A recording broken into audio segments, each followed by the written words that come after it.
Hello there, welcome to this week's episode of 1% Better, and a few things to catch you all up on before we talk about today's guest, because I haven't done an intro in a while, and a few things just to share.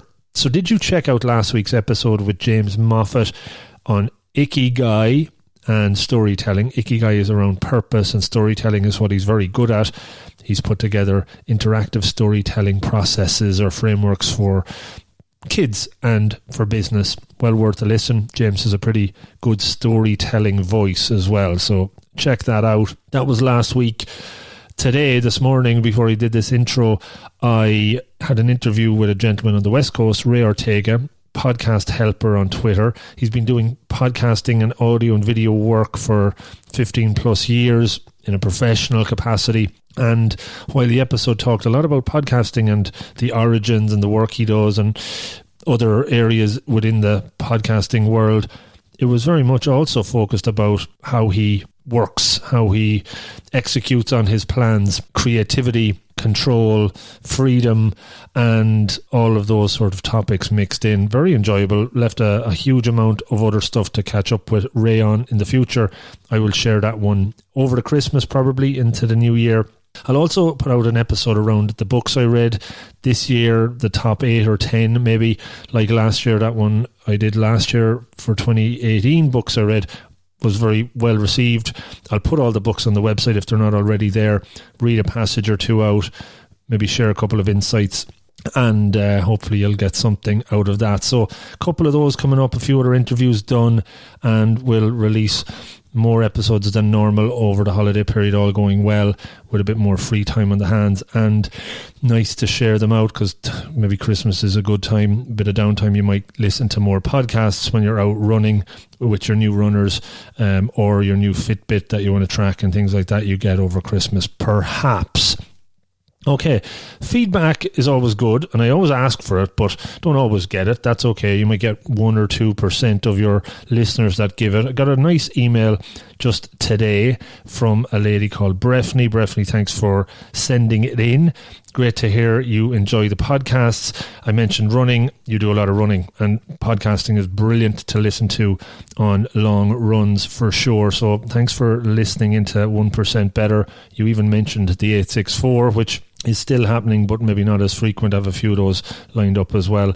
Definitely get back in touch. Let me know if you have any guests that you think I should target for season 4, or other topics that maybe we could talk about. On Twitter at the moment, I'm trying to entice Ronnie O'Sullivan, the snooker player, to be a guest, because I have episode 147 coming up. I think he'd be a good fit. So if anyone listening has any links into Ronnie, or maybe send him a tweet and suggest he become episode 147's guest, that would be wonderful. But again, anyone at all, any topic at all that I haven't covered, I'll be building a list for season 4 that'll start in 2020 early on, and that will hopefully be fun. Other things in 2020, I'm trying to do a revamp of the newsletter. It is an informational newsletter. It shares out the last few episodes, 1% Better episodes. It also sends out the 1 Minute Mondays, some blog posts which are ongoing, and hopefully make it a little bit more user-friendly or interactive. One of the things I do hope to do next year is offer a listener, if you're interested in some coaching, 4-session, free session, to a lucky listener, but you have to sign up through the newsletter, and I can do a draw in the new year around that. More to come on that, but if you know of anyone that might benefit from a few coaching sessions in the new year, take a new direction in your career, go for that promotion, anything like that. As a qualified coach, I love doing that work with folks, and thought as a nice thing to do, offer out a 4-session engagement, which typically costs a few quid. I won't put a number on it, but if you're interested and you haven't signed up to the newsletter, do so. Drop me an email, and probably do a raffle-y type random draw at some point in the new year. Tell your friends about it as well. It's a good way to hopefully get more folks connected in and listen.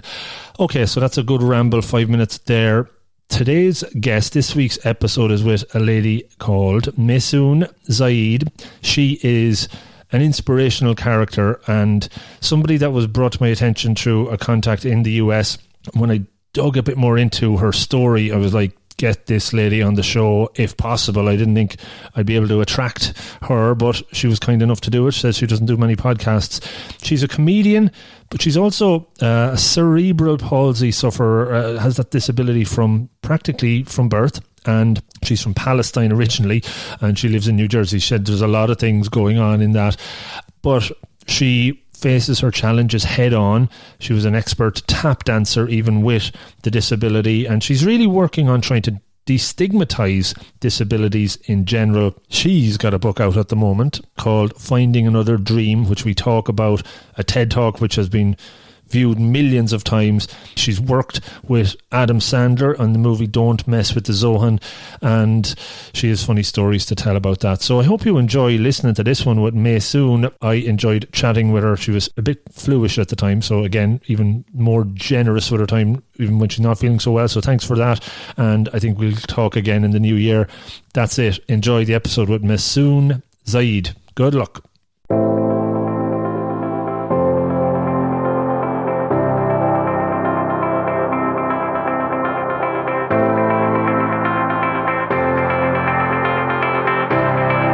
Welcome to another edition of the 1% Better podcast with your host, Rob O'Donoghue. Hey folks, welcome to 1% Better, another week, another episode. And again, I'm jumping over the pond to the States, to New Jersey this time. And my guest this week is Maysoon Zayid. Welcome to the show. Nice to meet you. Brilliant to have you on. Delighted that we were able to connect. You have so many, I guess, roles, and I say this to a lot of the folks I talk with, but some of the roles you've played or continue to play are a bit different than others I've talked with. So I'm really excited to hear about your career and some of the, well, I suppose, would it be fair to say you've faced challenges all the way through your life and had to rise up to those? I think it's fair to say that, yeah. Can you talk to me about, I suppose, the very first challenge that you might have had to tackle head on, and that's certainly around the area of cerebral palsy, and would love to know about your challenges with that and how you've come out on the other side and how you've become an advocate for people with disabilities. So I'm a stand-up comic, and on stage I say in the Oppression Olympics I'd win a gold medal. Because I'm Palestinian, I'm Muslim, I'm a woman of color, I'm disabled, and Donald Trump's my president. So it doesn't get worse than right now. My first challenge, I guess, in life was having cerebral palsy. So the doctor who delivered me was drunk. I lost oxygen during birth, and that affected my coordination. And cerebral palsy is different in everyone. So some of us are wheelchair users, some of us are nonverbal. In my case, I shake all the time. So I shake it like Taylor Swift, but she wants to, and mine's involuntary. And I have to tell you the truth. Growing up, I didn't know it was a big deal to be disabled. I didn't really encounter bullying and discrimination until I was an adult, because my parents treated me equally to my three older sisters. And my friends, I've had the same friends since I was in kindergarten. They never made fun of me. They never bullied me. They always waited for me. I never felt like I was an other or that I couldn't keep up. I knew I was disabled. It definitely wasn't a secret. I had to do exercise and I walked slower and I had a problem writing, but I didn't realize being disabled was such a big deal until I went to college. And when I went to college and left my, tight-knit small town, that's when people started looking at me differently. Because when you're disabled and you're a kid, it's cute. When you're disabled and you're an adult, people don't really know what's going on. And if any of your fans watch any of my videos, you'll see my cerebral palsy happens to make me look like I'm drunk all the time. So I can walk, but I stumble. I talk, but I slur. and so on and so forth. So a lot of people from the age 18 on just assume I'm drunk. So I go to jump in my car to drive and people will come up to me and be like, don't do it, man. It's not worth it. You don't want to take a life. And I'm like, okay, if I had drank, I would be walking straight. And the first discrimination I ever received was when I was in college and I was in an English writing class. And the professor came up to me and at the top of his lungs said, can you read? And I was like, okay, first of all, I'm not deaf. Second of all, yes, obviously I can read. I'm in college. And that's when I started realizing that being disabled in America wasn't all it was cracked up to be. Wow. And growing up, that your community were just treating you like anyone else, which was brilliant. And I would say, to me, that sounds almost that it would be the exception to the rule in lots of ways. It is. It's the exception to the rule. And I didn't know that because you asked me when I became a disability advocate. I didn't become a disability advocate until 15 years into my career. I became a disability advocate when I did a TED Talk in 2014. And when I did that TED Talk, they translated it into 42 languages. And people from all across the world and across America started writing me and telling me their parents were abusive. They treated them like a burden. Their parents sheltered them too much. They couldn't date. They couldn't find jobs. They couldn't find love. And I didn't realize how privileged I was because the way I was raised was the way that I knew. And for me to find out that so many other people were not accepted, that kids worldwide are bullied day and night, it never stops because we have social media. So they bully them during the day at school, then they bully them at night at home. I didn't know about that. I didn't know that in the United States of America, it's still legal to pay disabled people sub-minimum wage. It's still legal to forcibly sterilize us. So all these things I didn't realize until I did the TED Talk. My advocacy work started as an Arab American living in America post 9/11. So the first 10 years of my career, I was all about like creating positive images of Arabs and Muslims in media. And then I did the TED Talk and I was like, oh, the disabled community is really under siege and I need to step up and do this. Yeah, I watched your TED Talk, The 99 Problems Palsy is Just One. That was a very powerful one, and really the title says it all. The word disability, how are you around that? Interested in your take on it. So I'm part of a big group of adults that believe that using the word disabled destigmatizes it. I don't like the word special needs. My needs are not special, they're needs. I'm not differently abled. I'm not a superhero who has different abilities, so I shake, but I can fly. I'm disabled. And there's nothing wrong with being disabled because 20% of the world population is disabled. So I feel like if I use the word with no shame and that I don't mind it being part of how I describe myself, that it empowers other people with disabilities to not feel shame. And the reason that we like the word disabled instead of people with disabilities is because the with makes it sound like we could just leave it. So like, I'm a person with a disability and I can be like, oh my God, Rob, I forgot my disability at home. Let me go get it. Like, it never leaves me. It's part of who I am. Yeah. And embracing it in that way, I guess, is the right way to, or is a positive way of doing it, right? It's a positive way of doing it, yeah. Just about cerebral palsy, for folks that are listening, I haven't interviewed somebody before that has the disability. Doing my research, it's non-aggressive in that it doesn't get worse over time, I read, but is it something you can improve on over time? Is there a reversal of it? So the entire thing really depends on each body. Okay. It's so different in everyone. So, for example, I happen to be much more stable. I walk better. I talk better because when my career took off and I started making money, in the United States, money is the difference between being healthy and being unhealthy.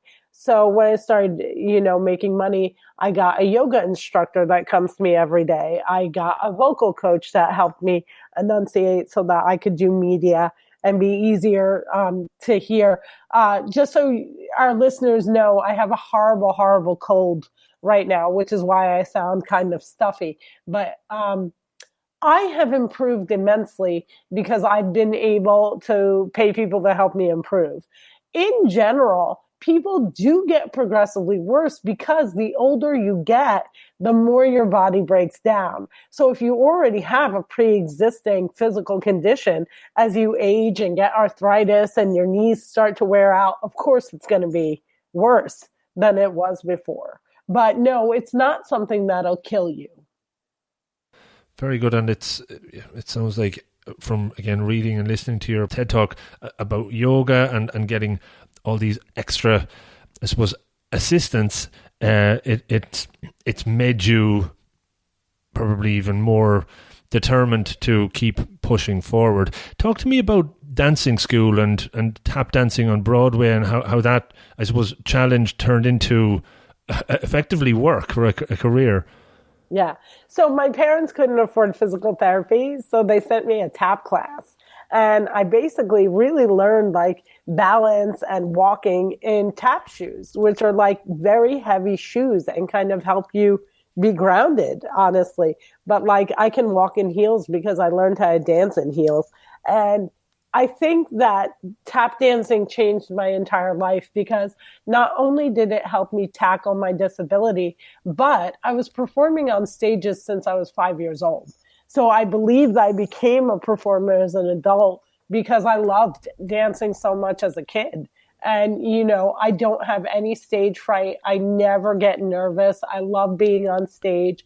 I've done giant shows in front of 35,000 people. And people are like, you're not nervous? You're not scared? And I'm like, no, because I grew up on stage. So I think that in addition to helping my body get stronger, it helped my mind and my soul be more confident and less self-conscious so that I was able to become a performer as an adult. And how did comedy start to emerge? I know at the start you said of all the challenges you're facing about being Palestinian, a Muslim, a female, living in New Jersey, I think you said was a challenge. Where was it just drawing on all of these? Is that where the comedy started to emerge, or was comedy in your family? No. My dad was really, really funny. He was probably the funniest dude I've ever met in the world. But comedy was not in my family. And I was a total drama queen. So I went to university to study acting. And one of my favorite things to do was to find a really prominent place on campus to sit down and cry. And I would cry in public to see if I was convincing. And I was. So I was a total drama queen. I had no idea that I was funny. So I graduated college, I started auditioning, and I couldn't get cast in anything. And then I realized that I did not see people on my TV who looked like me. There were barely any disabled people. If they were disabled, they were magically healed on the red carpet because they weren't being played by disabled people. And if they were disabled, they looked like you and not like me. It was almost impossible to see an ethnic woman who was also disabled.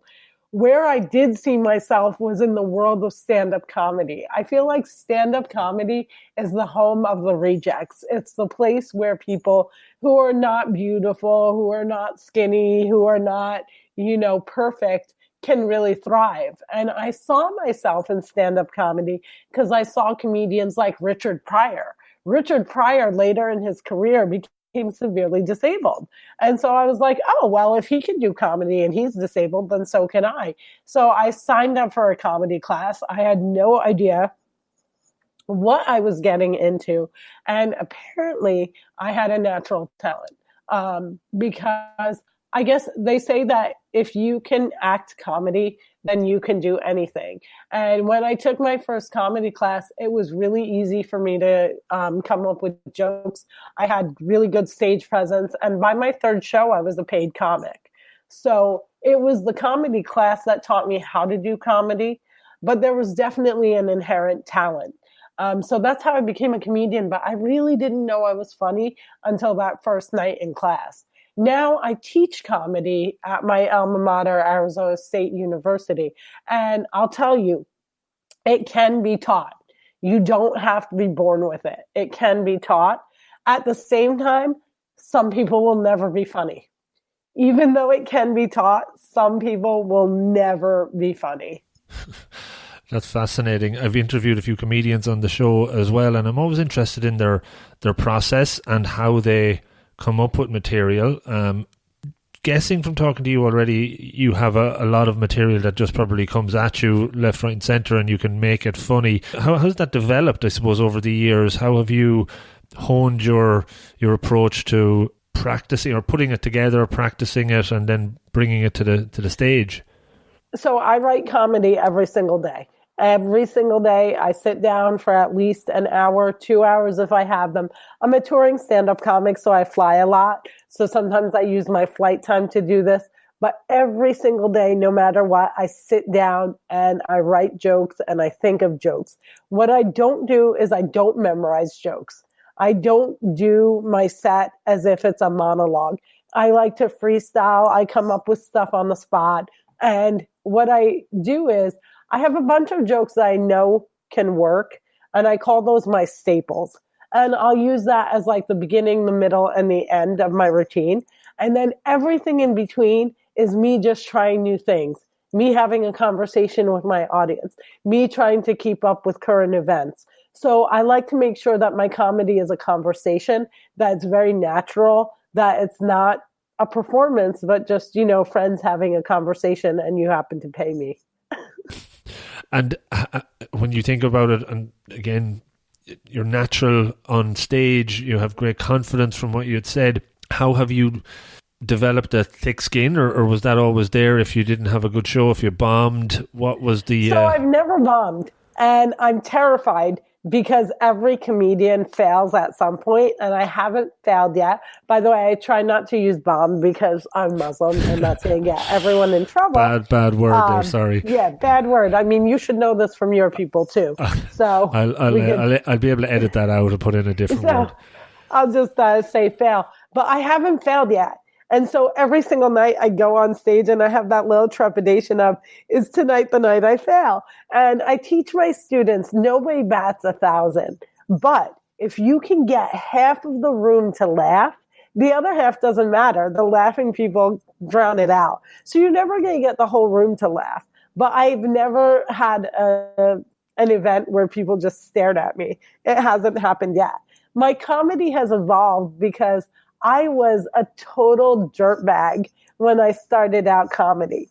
My comedy idols slut-shamed people, they fat-shamed people, they used every slur in the book. I wanted to be cool like them. I used every slur in the book. And then later in my career, I realized that words matter, that I was hurting my audience, that I was invoking the worst moments of people's lives. And it wasn't worth it to me. I didn't want to hurt people. So I changed my comedy, not because I was censored, but because I wanted my audience to laugh and be happy and learn. And I didn't want to harm people. Now, if you're uncomfortable or I'm making you feel like you suck, it's because you do. You mentioned you wanted your audience to learn through the comedy. Talk to me a bit about that. I'm interested. No. Even though I said that, I didn't mean it. I want my audience to laugh. If they learn something, that's great. But if they learn nothing, that's great too. Like, I'm not here to preach. I'm not here to be a teacher or an educator. I am an entertainer. If while I'm entertaining you, you're like, oh, you know what? We probably shouldn't hunt and kill Muslims. That's great. Okay. Well, I'm sure they'll learn something from every show by the sounds of things. Yeah, but sometimes I just talk about, squirrels. Sometimes there's really nothing to learn. It depends on my mood. Well, there's a lot of squirrel lovers out there, perhaps. Talk to me about, you started a comedy festival around Arab Comedy Festival back in maybe 15 or more years ago. What was the motivations around that? So we just did our 16th festival, November 14th to the 16th. And my friend Dean Obidala and I founded it post 9/11. We wanted to combat the negative images of Arabs and Muslims in media. And we thought stand-up comedy was the best way to do it, because if you get people to laugh with you, they'll be less likely to kill you. And that's how we started the festival. And it was funny because when we started it, we had to like scour the streets and the internet and back in the day, MySpace, to find comedians because there was no such thing as Arab comedy. And, you know, our first year, we were lucky to find 6 people to put on stage. This year, we had 30 comedians and we had to turn people down. And what I'm so excited about is not only has the festival survived, not only are we still doing sold out shows, but a lot of people coming up say that they would have never pursued comedy if they hadn't seen us doing it first. So a lot of the comedians who participate with us now came to the shows when they were 16, 18, 20 and decided to do comedy. So it's cool. Wow. Very, very inspirational. It must be nice to hear those folks coming to you. I feel old when they do it. I'm like, don't you dare tell me I influenced you. I'm only like 3 years older than you. And they're like, no, Auntie, you changed my life. I'm like, I am not your aunt. Don't you aunt me. So the show I have is called 1% Better, and your new book coming out is out now called Find Another Dream. And when I was doing my kind of thinking about what I'd ask, both of them kind of suggest what they're about, right? So maybe talk to me a bit about Find Another Dream, and hopefully it is quite self-explanatory, but talk to me a little bit about it. So Find Another Dream comes from a sentence I like to say, which is, if your dream turns into a nightmare, find another dream. A lot of people feel like if their dream dies, that's it. There's nothing else for them, or that they have to keep pursuing something. And even though it's dousing the light in their soul and they no longer love it, they have to keep doing it because it's their dream. And if they don't achieve it, then they failed. I say no. I say, if your dream turns into a nightmare, find another dream and keep dreaming and dreaming and dreaming until finally one of them comes true, or you drop dead and you don't know you failed. Is this something you obviously live towards as well? Have you? Yeah, know, I wanted to be an actress and I became a comedian because I couldn't make the acting dream come true. And if I hadn't switched to comedy, if I hadn't let go of the first dream and started pursuing the comedy route, I wouldn't be where I am today. I'd still be bitter and auditioning in New York, and I'd probably be a school teacher or something like that. But because I was able to say, okay, this is not working, what else can I do? I moved on to like an incredible life. And then the comedy brought me full circle, and I ended up getting cast on a television show, which I'm doing right now in the United States, called General Hospital. Yeah, General Hospital is one I've heard of, and I'm sure it's probably on... It's been on TV 56 years. Wow. Yeah. So that was one of your original kind of dreams, and now it's come into reality. When you decided to give up the acting piece, talk to this question a lot as well. When do you know it's time to quit? What was the kind of trigger to say, I have to move away from this? I didn't love it anymore. I wasn't excited to go to auditions. I wasn't excited to memorize monologues. I felt like everything was futile. It was breaking me down when I said it douses the light in your soul. It wasn't fun anymore. It wasn't bringing me joy anymore. And that's when I realized, like, this is killing me. I have to find something else. Definitely good advice there. Is there anything you're afraid of, Maysoon? I'm afraid of being kidnapped by a white man. So that's like a big thing that happens in America. So people get murdered all the time. That's fine. But in America, men that look similar to you, I'm not judging you or pigeonholing you. I'm just saying they look a lot like you. Usually they have glasses too. I take these off. These are only reading glasses. I'm kidding. But what they do is they kidnap people and then they put them in their basements and make them like live with them for like 14 years. And they make you like wear dresses and talk like their mom. And there were 3 women that were found and freed after 14 years of captivity. And because I'm a touring comic and I'm always touring by myself, don't get any ideas, people. I'm always afraid that somebody's going to snatch me and make me live in their basement. Is that irrational? I'm not here to judge at all, but you're certainly, at least I find when I get folks to share their fear, it kind of maybe brings down the level of fear as a result. Maybe people listening, and they can connect in with you over Facebook and maybe allay any of your fears, and hopefully, Man, Facebook just increases that fear. Every day I get 100 messages that are, dudes saying, I love you and I shall own you. Okay, that's one of the reasons I'm thinking of giving up Facebook, but I don't typically get dudes doing that to me, thankfully. I can send you half of mine. Okay, send them over, and maybe they'd make some good podcast interviews potentially as well. They probably would. No, it's very good. What is next for you? How far do you plan, and how do you plan? My life is planned like a year in advance. It has to be. I travel and tour so much, and I'm a hustler. A hustler is someone who's like juggling 9 different jobs at once. So I have a children's book series coming out. I have a comedy series I'm developing. I'm a constantly touring stand-up comic. I'm always on the road. I'm shooting General Hospital, the television show still, and I'm producing my comedy festival. So that's what I have coming up. Wow, definitely keeps you busy. And I think it's good to have all those goals and plans in place, keep you focused. And I think all the things that we didn't talk about in the interview today, your listeners can hear on my Audible book, Find Another Dream. Absolutely. It's really cheap and it's available worldwide. I will be sharing links with that for sure, and I will be driving. We've been on the bestseller list for 5 weeks, and one of the happiest moments in my life was week 3. I beat Donald Trump Jr. on the bestseller list. I was 5 and he was 9. And he had this huge press machine behind him, and he was doing television appearances, and his bad dad was tweeting advertisements every day, and I beat him.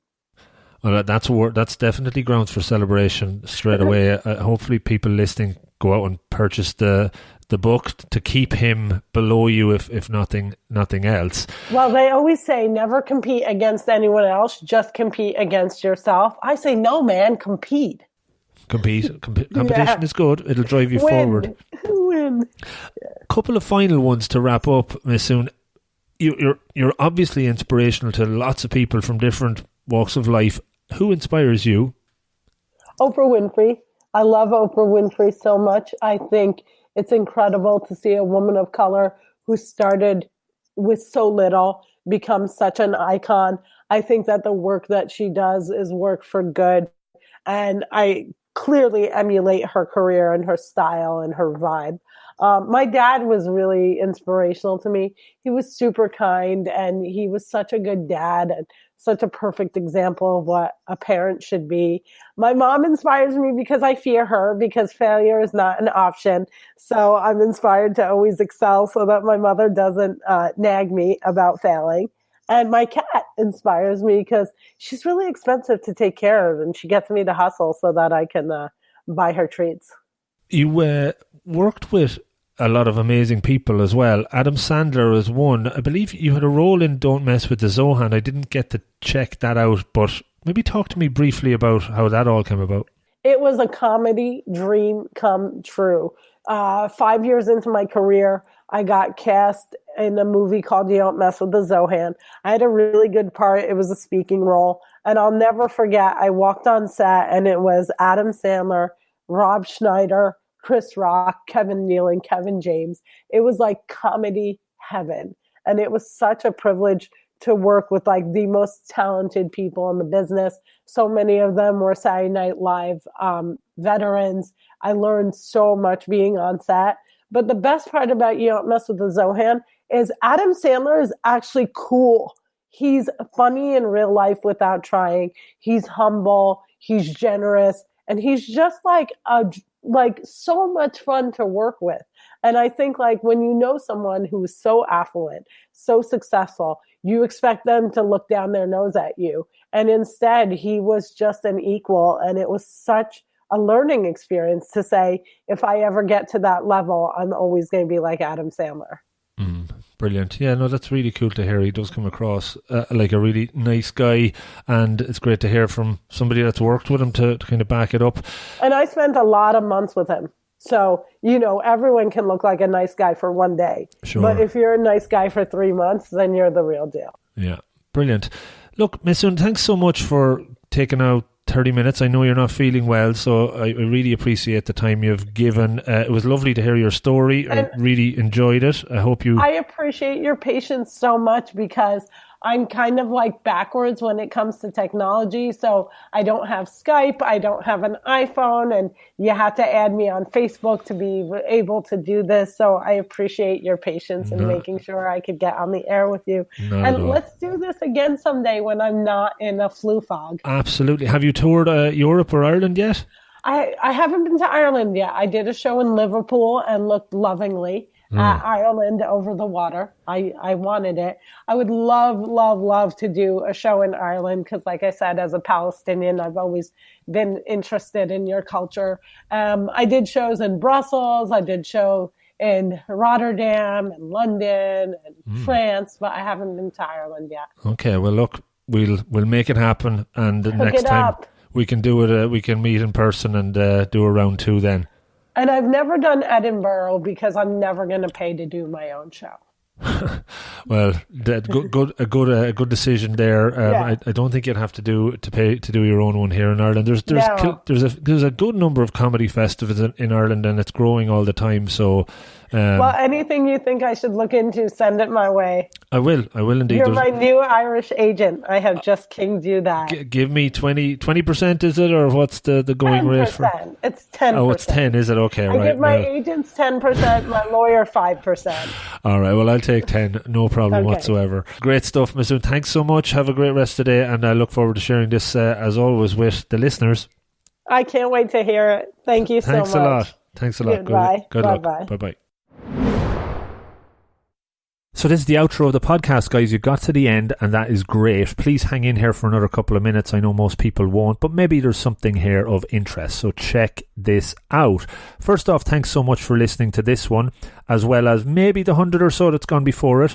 Why not check them out if you haven't already? There's lots of good stuff in there.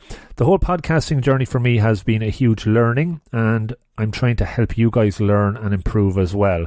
So much has changed over the last few years since I started it. I've really realised lots of the goals that I put out there, and then realised so many unexpected benefits as well. And I think anytime you take on action towards a goal, you're going to pick up lots of things that you didn't expect along the way, and hopefully they're good things. In this particular episode, was there any one or two things that jumped out? Maybe you could take a pen and paper out right now, because this is something that you might think of during the episode but never do. Do it now. Take it out. Write down a goal that you're going to set yourself as a result of something you learned from this episode. Put a plan in place and then work towards it, applying yourself deliberately over time. Take ownership, build a habit, improve, get 1% better, share accountability with somebody you know in a buddy system, and learn and grow and improve. That's what it's all about. That's my, hopefully, inspirational piece done. Other areas to note: check out the website robofthegreen.ie. You can consume everything there for free. There is obviously the podcast, there's video 1 Minute Monday clips, there's articles, not enough, but I'd like to put more there. If you're interested in putting one there, let me know.